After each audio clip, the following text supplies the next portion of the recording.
नमस्कार। पूछा किसी ने इतनी खुश कैसे रहती, पूछा किसी ने इतनी खुश कैसे रहती हो, कहा मैंने छोड़ा भरोसा खुद पर। जब समर्पित किया खुद को मालिक हवाले, तो करूं फिक्र क्यों जब वो मालिक जो। तो मैं कुछ अपने बारे में कहूं उससे पहले मैं कहना चाहूंगी कविशाला के फाउंडर अंकुर जी और इनकी टीम को साधुवाद।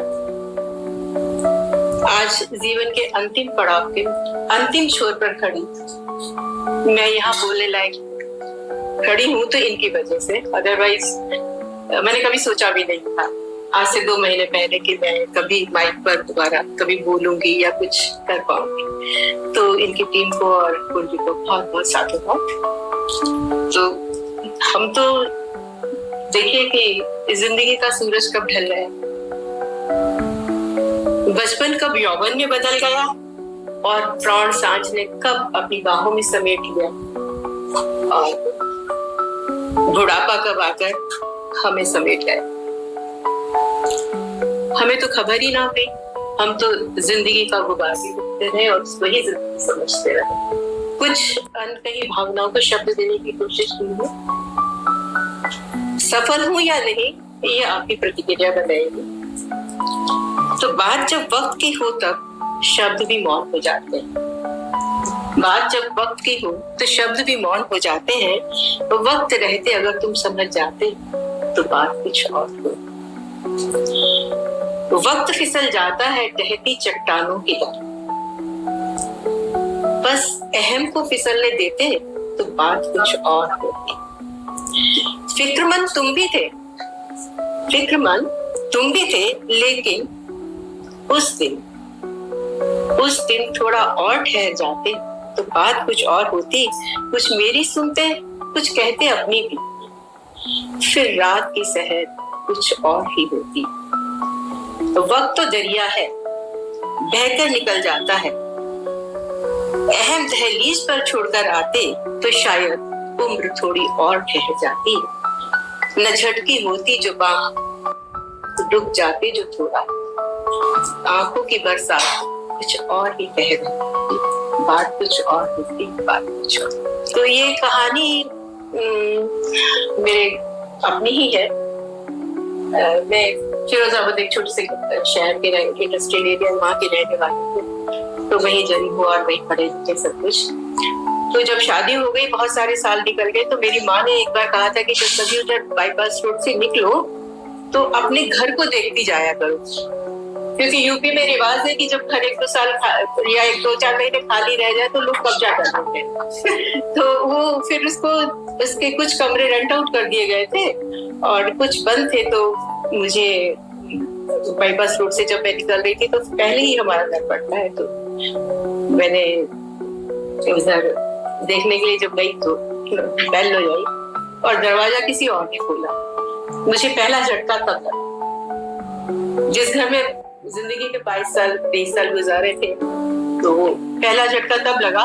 और पहले ही कमरा जो है बहुत बड़ा सा है, मल्टीपर्पज रूम से कह सकते हैं, कि सामने दीवार पर मेरे पिताजी की फोटो लगी थी और वो मुझे दिखाई दी। दूसरा झटका तब लगा, थोड़ा आगे गई, एक रूम ब्लॉक था, नेक्स्ट मेरा बेडरूम था। तो वो देख करके मुझे तीसरा झटका और बहुत जबरदस्त लगा कि ना मेरा बेड है, ना मेरा अलमीरा, ना मेरा ड्रेसिंग टेबल, और मेंटल पे मेरी एक बहुत बड़ी स्टॉल पड़ी रहती थी, वो भी नहीं। तो मुझे नहीं समझ में आया कि क्या हुआ। और आप लोगों ने पिक्चरों में देखा और मूवी में बहुत ऐसे एकदम रील घूम जाती है, तो मुझे इसी तरह से रील घूमने लगी। मुझे चारों तरफ से आवाजें आने लगी, तो मेरे पिताजी की, मेरी माँ की, मेरी बहनों की, सब बहुत जोर जोर से आवाजें आने लगी और मुझे नहीं पता लगा मुझे क्या हुआ। मैं बहुत जोर से चीखी, गिरने लगी तो मैंने मुझे पीछे से पकड़ लिया और जोर से झटका दिया। क्या शायद मैं कुछ और गड़बड़ कर बैठी उस समय। ये रियल स्टोरी। सो बस फिर उसके बाद थोड़ा समझाया गया, बुझाया गया, रोना धोना हुआ तो थोड़ा नॉर्मल हो गई। तो वो मुझे कुछ समय पहले याद आई एक बात, तो मैंने वो लिखी कि चलती है हवाएं जहन की वादियों में चल, भरभरा कर गिरते हैं यादों के सूखे पत्ते। चंद गुनगुनाते नगमे जो हंसते भी हैं और गाते, चंद भीगती आंखों से मुस्कुराते हुए जो। वक्त को बांध सकती तो थाम लेती हर उस पल, वक्त को बांध सकती तो थाम लेती हर उस पल को जो छू कर जाती थी मेरा आंचल। रोक लेती उन हवाओं को जो छू कर जाती थी मेरा आंचल।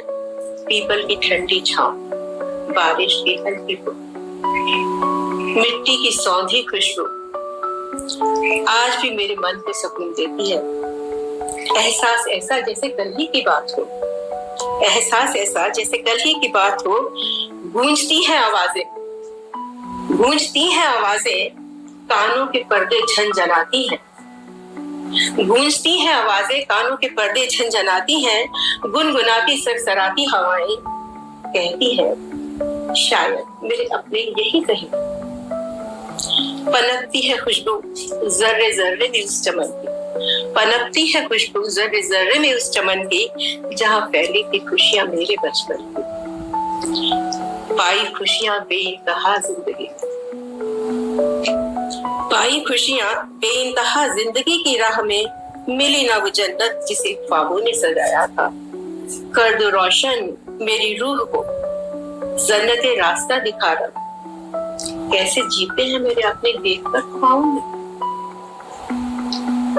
रूह होती है रोशन, रूह होती है रोशन आज भी उनकी यादों से, रूह होती है रोशन आज भी उनकी यादों से। एक लौ सी जलती है और चेहरे पर चमक सी छाती, एक लौ सी जलती है चेहरे की चमक हो जाती है दुगनी, एक नमी सी गालों पर एहसास जिंदगी बया। तो मेरा पेन